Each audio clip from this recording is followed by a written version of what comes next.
All right, Mauri ora tātou. I hope everybody is enjoying their morning and has had a nice, relaxing, sunny morning so far. And we've had a good Māori language week so far, and we're ready to crack into some more learning.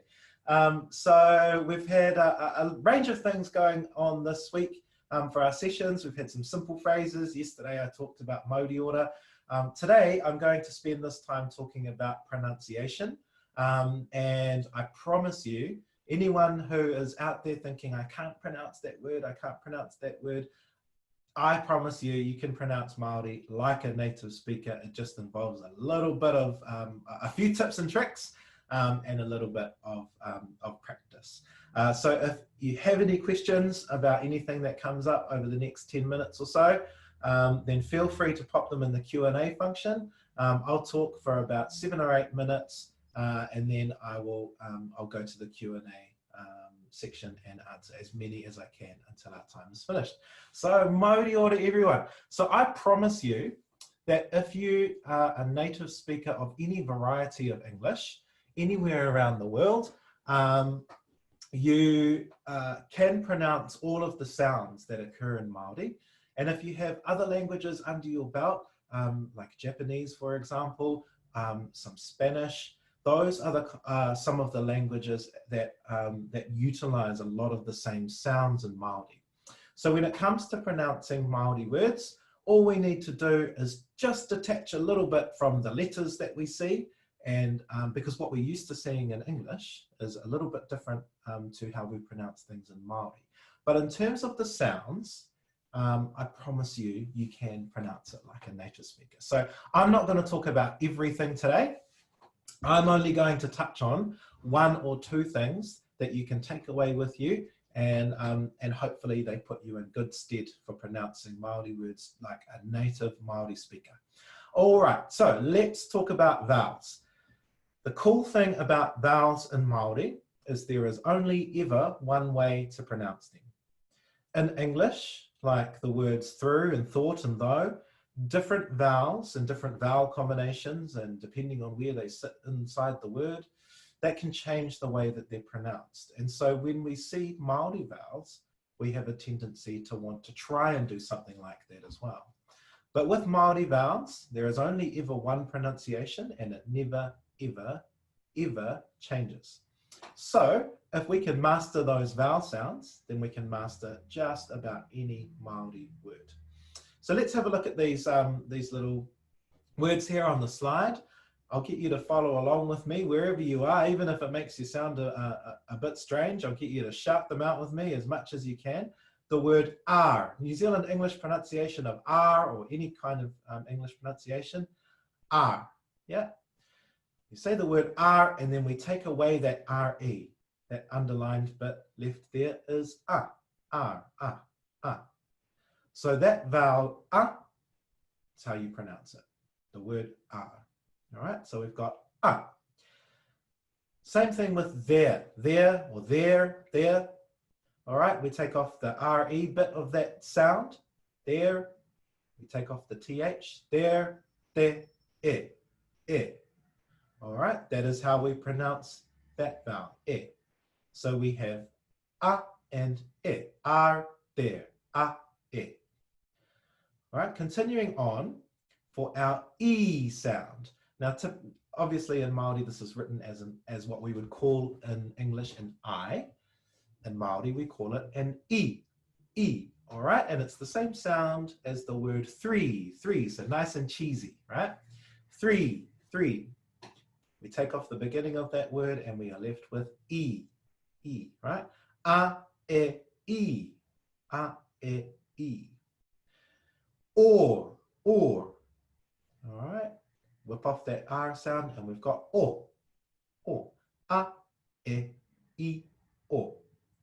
And the last one there, two, all right? Number 2, 1, 2.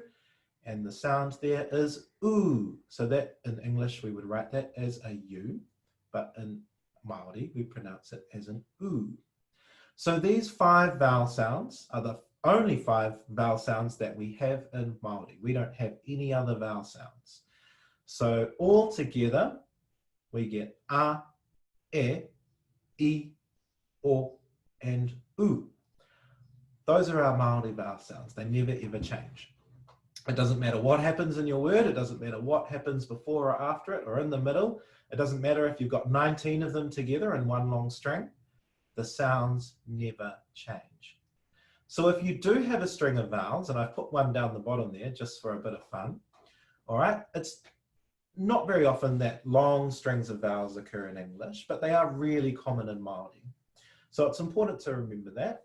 But when you're reading or saying a particular set of vowel sounds, you pronounce each one. So we don't change the a, e, I, or u like we do in English with through and thorough and thought and though. We keep every sound and we just say all of them in one long string. So that word down the bottom is an actual word in Māori, and we pronounce each vowel like this: e, a, o, I, a. Right? E, a, o, I, a. So each one gets pronounced, and then what we do is we run them together so we don't break in between. So instead of e, a, it's e, a. One sound, right? One long sound, e, a. We keep going, e, a, o, I, a. E, a, o, I, a. All right, so that's how vowel sounds work in Māori. That's how long strings of vowels work. The main thing to remember is that it never ever changes. And to remember too, that if you get lost, then go back to your are there 3 or 2. All right, so those are vowels. The second thing I want to go through is just 1 or 2 letters that tend to be a little bit difficult for us to pronounce if we're not used to pronouncing them. But again, I promise you, you can do it. It just requires a little bit of looking at words differently and things like that. So you've got some options here. Let's have a look at the letter R, R. All right, if you've got Spanish behind you, then it's the same kind of sound. It's just a little less pronounced. So instead of a R, we're going to have a R, R. Just one tap on the top of the roof of your mouth. But the way to make this sound is the same as these 2 words here, jara and ara. All right, those 2 words, jara and ara, if you can isolate that sound with the Ds, you're going to get the sound that you need to pronounce the ra. Jara, jara, ara, ra, ra, ra, ra, ra, ra. All right, so we use the sound in English, right, all the time. Jara, ara, some pronunciations of butter, all of those things, right, we can use to help us. It's the same sound, we just need to pop it in a different place. Rather than with a D, we're going to pop it in places with an R. All right, if that's not your cup of tea, then there's another way to make this sound, which is your most New Zealand English pronunciation of Rotorua. All right, Rotorua. That Roda, ra, ra, ra, that is a perfect native Māori ra. All right, so you can take that sound as well and apply it to the ra instead of the T. All right, and that's going to give you a really native pronunciation of the ra. So instead of being on the T, we're going to pop it on the R. So we can do something like roda, roda, rua, roda, roda, ra, ra, ra, ra, ra, and then we put our vowel sound in, ro, ro, ro, ro, ro, ro, roto, roto, rotorua. You can make any of those kinds of little distinguishments that you like, whichever one is easiest for you to grasp. All right, but there's another thing that makes some letters hard, and ra is included in this category as well. So we don't have that sound in English at the start of a word, which makes words like rotorua a bit harder to say. So the way to get around this is to do something that helps you basically put that sound in a different place. So rather than being at the start of the word, because we don't have that sound at the start of words, we want to try and find some way of putting that sound in the middle of our word. I know that sounds weird, just bear with me. All right, so one way to look at that is to take a breath. So when we talk, we're aspirating and we're putting oxygen through, bringing oxygen up, putting it through our mouth to create words. So if we take a breath and then say our word, it does the same thing as having the r sound in the middle of a word, just like jara, right? We get a little bit of breath. So if you're trying to pronounce this r sound, take a big deep breath, roto, right? Roto. And it looks a bit theatrical, but if you keep practicing, you can get to a point where you're taking a breath and saying roto without actually making it look like you're doing it, like roto, roto, roto, roto. I'm doing it at the moment and you can barely tell, right?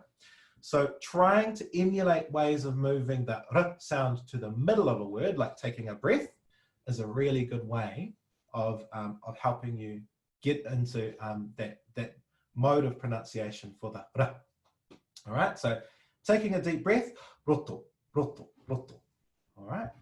And the second one that you can do instead of taking a breath, if that's not your cup of tea, is adding a vowel. It does the same thing, it aspirates. All right. And so the two sounds that we tend to have the most questions about are the r and the ng. And so this second example looks to the ng, but it's the same principle. So we add a vowel. So instead of the word ngā peke, which is where I'm from, back in Tauranga, we can put a little vowel in front of that, a ngā peke, a ngā peke. Now, when we do that, we're putting the ngā in the middle of a word now, just like words like singing, bringing. It's the same principle, right? We get a little bit of breath, we get a little bit of sound out before we try and attack that vowel, that letter, sorry. And then we are all good after that. So those are my two tips for r and ng. If you're finding it a little bit tough, go back to one of these words. Yeah, jara, ara, roto, roda, rua. Take that sound and put it on another letter. Yeah, instead of the D or the T, putting it on the r. And then we've got taking a breath. Yeah, rotorua, rotorua. And adding a vowel. Anga peke, anga peke. Doing this kind of stuff, yeah, the more we do it, the more we practice, the easier it'll get. And eventually you'll be able to take your little breath like rotorua and nobody will know, or you'll be able to put your little vowel in and it'll be so quiet or virtually silent, ngā peke, that no one is going to know. It's not going to affect anybody's understanding or anything like that. All right. Okay. If anybody has a question, feel free to fire it through because I'm going to go to the questions now. We've got a few minutes left. So there's a question in the chat about what does e a o ia mean? That's a great question. E a o ia means but. So if I want to interrupt you or disagree with something that you've said, I might say but blah blah blah blah blah. And e a o ia is an example of that. Yeah. So it's e a o ia. It's a dialectal one. There are lots of words for but in Te Reo Māori, but that's one of them. All right, cool. We have got another question. Do you have any tips for diphthongs? Yes, I do. Take it slow. Yeah, take it slow. So when you're pronouncing your vowels, make sure that you're pronouncing each one. So if you see the vowels a and u, you want to make sure that you're pronouncing them au, yeah, au, both of them separately, but together as one sound. But you don't want to change it into any other sound. So for example, our tip and trick here is a and tu, au. So we know we don't want to make that sound into an ow, yeah, which is quite common. Yeah, so like tau, taupo. Yeah, there are lots of different pronunciations. So we want to stay away from those ones because we know that it has to sound like a and u together. Au, au, au. Yeah? All right, what difference does the macron make? That's an awesome question. What difference does the macron make? It doubles the length of a vowel. So if you can think about e as one clap like this, e with a macron is going to be two claps, yeah? E. All right, so instead of having e, we're going to have e, exactly twice as long as a single vowel. Kapai, all good. Correct way to say Māori. Yeah, sure. All right, so correct way to say Māori. So if we take the word Māori, which is M-A-O-R-I, and that A has a macron, then our first sound is going to be ma, like R, yeah, are there 3 or 2? Ma. Our next sound is o, and our last sound is ri, Māori, yeah. With that macron on the A, it's longer, yeah, Māori. If it didn't have a macron, it would sound quite different to how I think people usually hear that word. It would be something like Māori, but Māori, yeah, because it's got to be a bit longer because it's got a macron on it. All right. Lots of cool comments. Thank you for your lovely words. Oh, yeah, and got a question here. The pronunciation of taupo. Okay, so T-A-U-P-O. Yeah, we go back to our are there 3 or 2. So for the first bit, we've got are and 2, a and u. So our pronunciation of that first part of that place will be tau, yeah, a and u, tau, a, u, tau, yeah, tau. And then the last part of that word, P-O, we go back to our are there 3 or 2, and it's o, yeah, o. So tau and po, taupo. All right, hopefully that's helpful. But if you ever get stuck, go back to your are there 3 or 2, are there 3 or 2. All right, that looks like us, everyone. Thank you so much for coming today, and see you back here tomorrow for another great session with another kaiako. But thanks for your time. Ngā mihi nui kia tata.